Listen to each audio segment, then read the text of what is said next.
Haris Kairene, boa tarde a todos. Estamos aqui para mais uma aula. Hoje vamos para a história da igreja, história do pensamento cristão.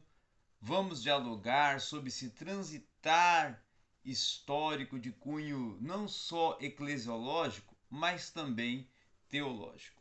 E claro que para isso nós iremos falar um pouco hoje sobre a reforma não protestante, tá? Mas vamos falar um pouquinho da reforma que proporcionou a renascença do século XII, tá?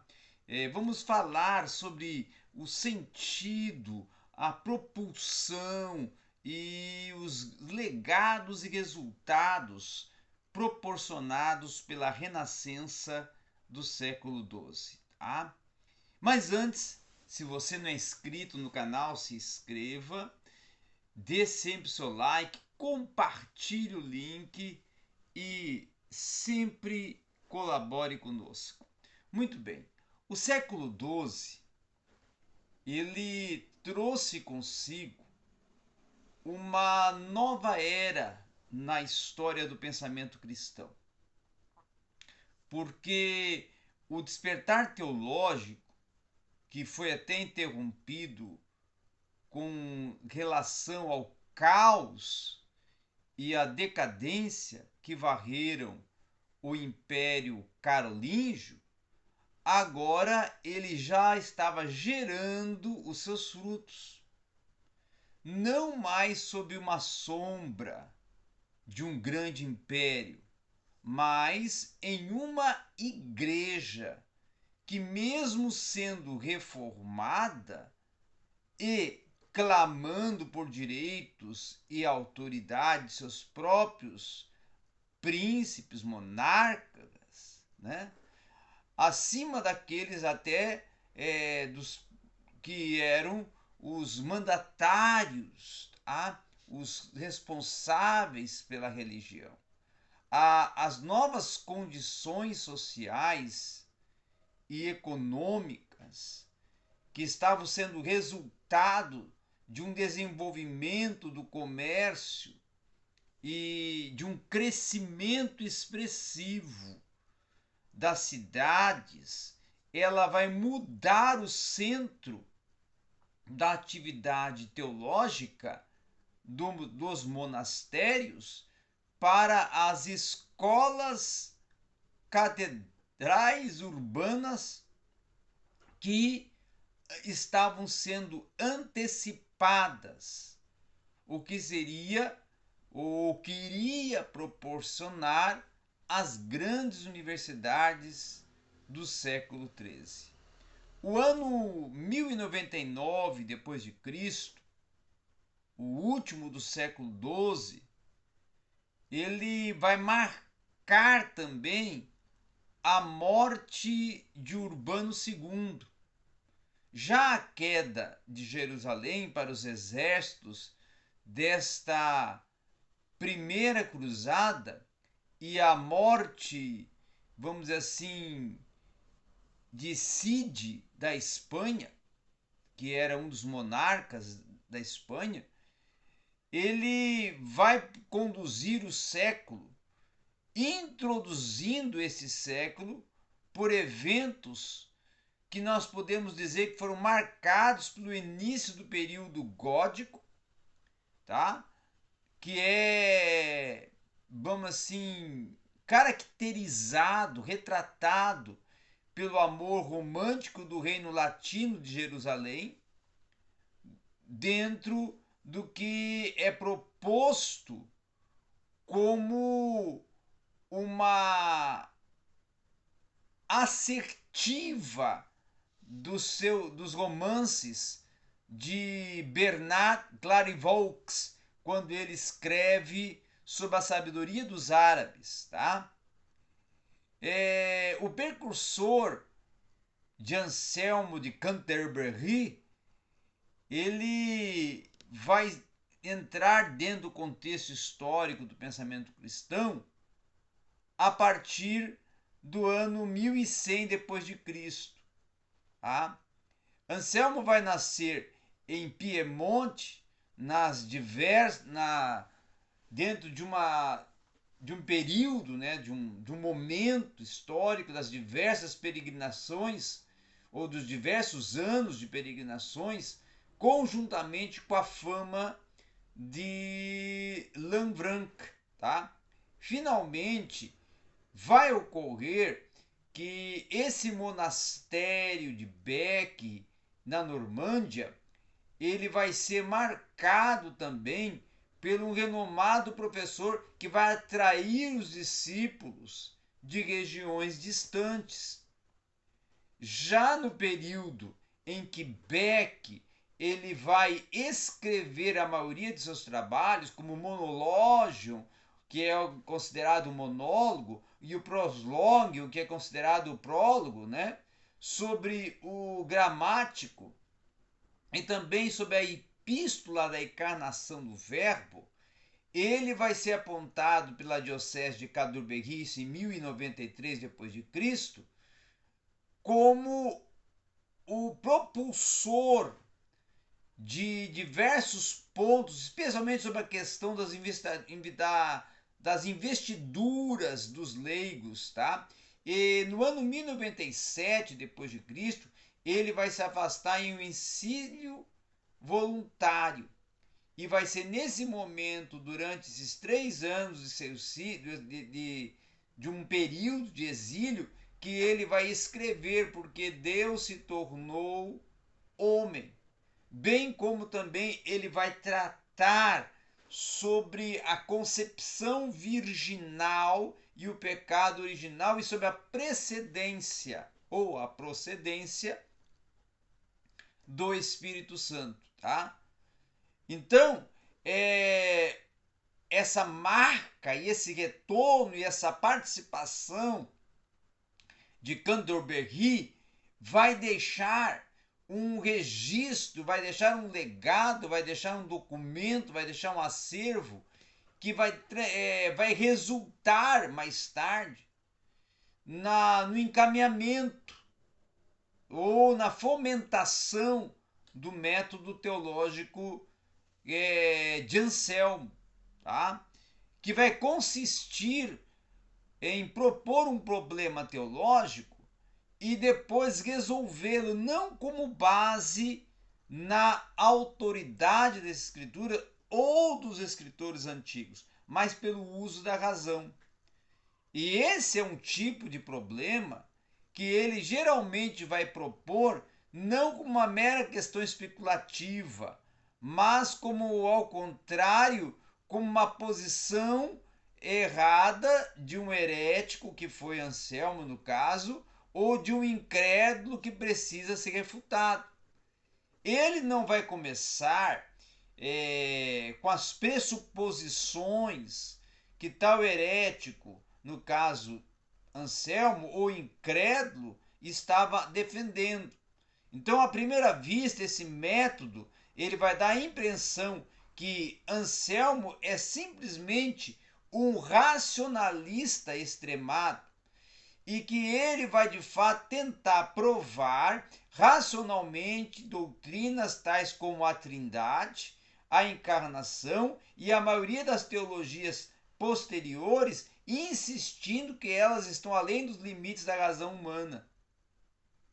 E Canterbury vai ser vamos dizer assim, o avalista, o intérprete, o proporcionador de explicitar, discorrer, né, tratar, avaliar, analisar esse método teológico de Anselmo. E é necessário até manter em mente que Anselmo ele é aquele que o propósito do seu trabalho teológico e do seu método é chegar à fé por meio da razão. Não simplesmente como um erro de um incrédulo, mas como um aprofundamento da fé do próprio Anselmo para a fé dos que estavam seguindo as suas propostas e metodologias teológicas. Também nós temos que considerar que o propósito da teologia de Anselmo não é escrutinar curiosamente os segredos divinos, mas ao invés é conduzir, como eu já até falei, a fé para o seu próprio entendimento. É como se fizesse uma abordagem filosófica da fé. Então, não tendo e aí, em nenhum dos seus escritos, Anselmo vai declarar, e vai dizer, e vai explicitar em uma das suas abordagens mais, quem sabe, vamos dizer assim, emblemáticas, ele vai dizer: eu não tento, Senhor, alcançar as tuas elevadas alturas, porque meu entendimento não é de forma alguma igual a elas. Mas eu, de fato, desejo entender um pouco da tua verdade. Essa verdade que minha condição crê e ama. E esse verdade que o meu coração pulsa. Pois eu não procuro entender para que eu possa crer, mas eu creio para que eu possa entender. Pois eu também creio que, ao menos que eu creia, eu não entenda. Então, segundo essa metodologia, essa proposta, né, Anselmo vai propor um monólogo, tá? Que é a questão da existência de Deus, e ele vai tentar provar essa existência, bem como toda a ação e intervenção dos atributos divinos e da própria doutrina da Trindade, sem vir a estar apelando para as Escrituras.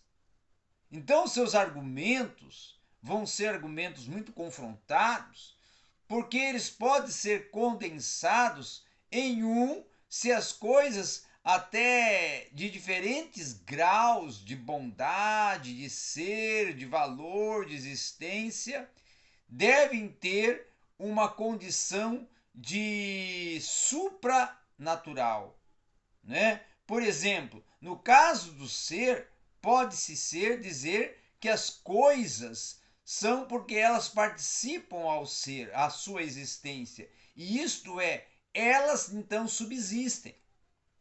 Não são em si mesmas, mas em um outro, e estão ancoradas em um outro. E esse outro é o próprio ser. Desde que o próprio ser não pode ser mais que um.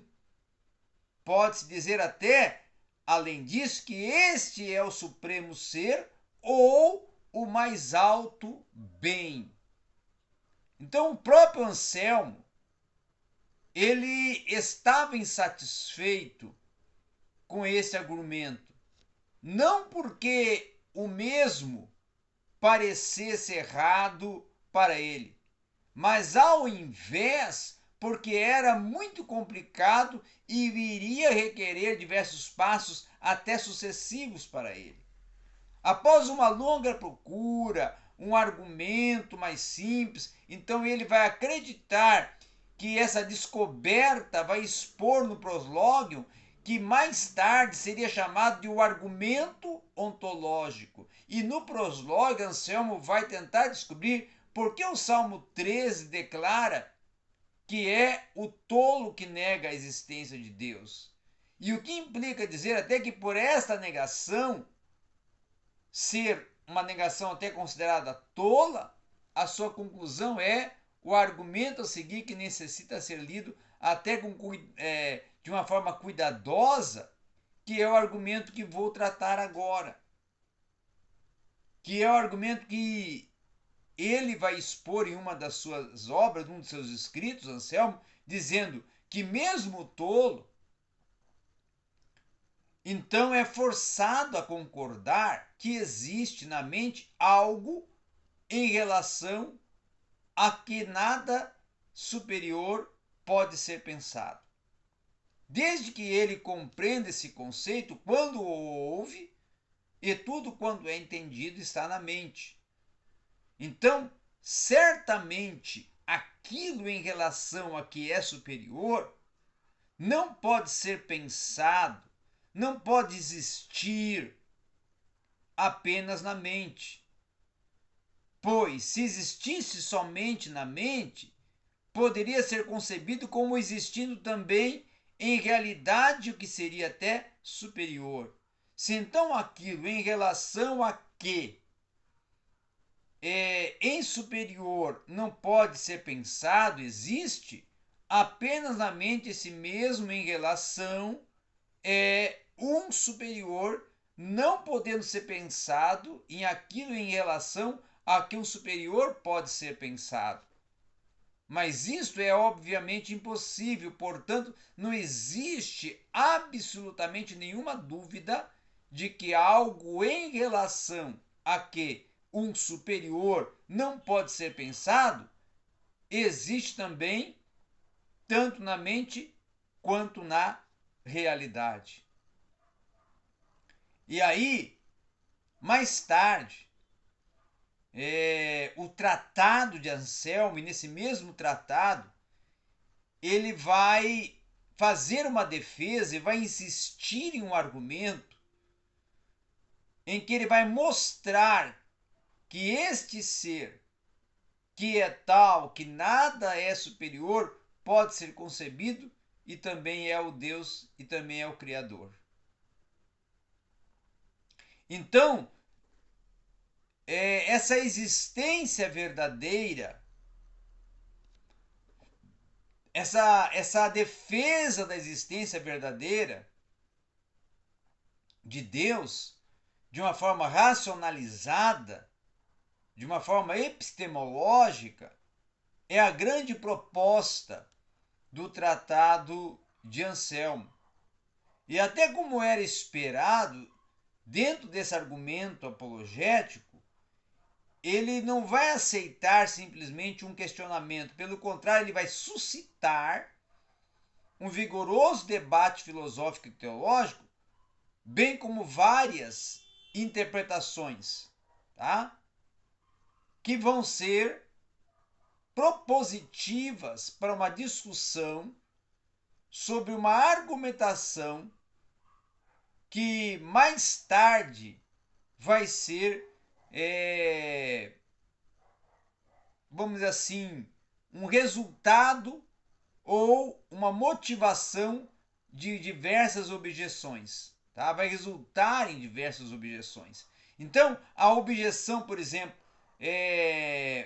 de Gaunilho, que Gaunilho vai levantar dizendo que, primeiro, ele não estava inclinado a admitir que o ateísmo tem na mente a ideia de um ser superior, em relação ao qual nada pode ser concebido.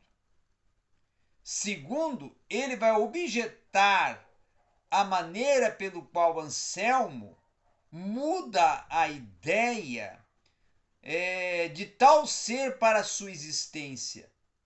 E no primeiro ponto também Gaunilho vai argumentar que a ideia de um ser que é elevado em relação ao qual nada é superior pode ser concebido e não está realmente presente na mente da pessoa que se supõe possuí-la, isto é, do ateísta que é aqui nesse tratado e nessa exposição chamado como tolo. Então, o que o tolo entende são as palavras que vão se juntando para formar essa ideia.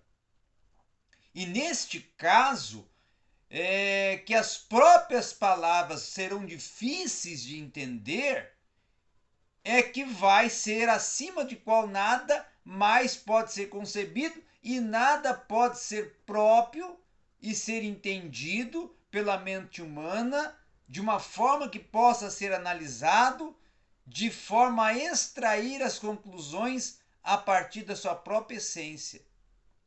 Então, quando o tolo entende a ideia de Deus, isso não significa saber o que Deus é e o que seria absurdo.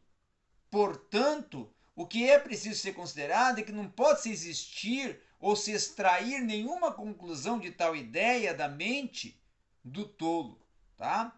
Então, a segunda objeção que vai levantar ou que vai ser levantada por Gaunilio é que a existência de uma coisa não pode ser provocada ou provada a partir da sua perfeição.